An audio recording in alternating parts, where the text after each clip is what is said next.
Lahat nga ay pinag-uusapan at laging trending. Ang pinakamainit at nangungunang serye sa Prime Video ang Linlang, kung saan pinagbibidahan ni Kim Chiu, Paolo Avellino, JM De Guzman, Maricel Soriano at marami pang iba.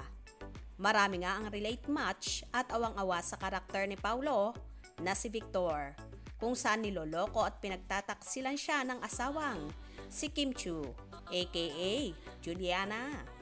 Dahil nga sa kalandian at kakatihan ng role ni Kimi sa naturang serye na yon, kaya naman palagi siyang pinag-uusapan.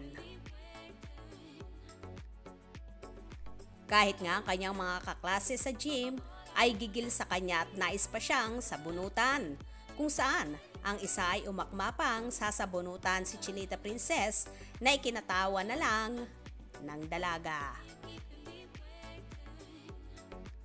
Naririla ako. Sabunutan niyo ba? Sabunutan.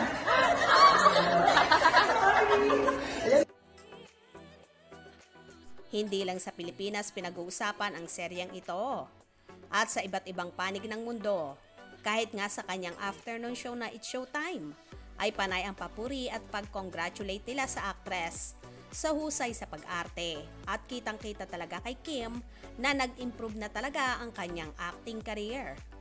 Kitang-kita rin sa dalaga na may ibubuga at nakipagsabayan pa siya talaga sa nag-iisang Diamond Star na bumilib din sa kanya, si Miss Maricel Soriano. O diba, lahat ay relate at match gigil kay Kimi bilang si Juliana.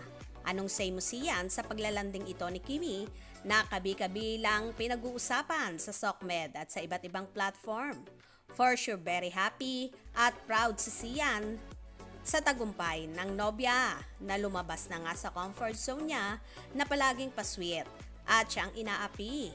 Now, siya talagang nang-aapi at nang-aagrabyado sa kanyang asawang si Victor.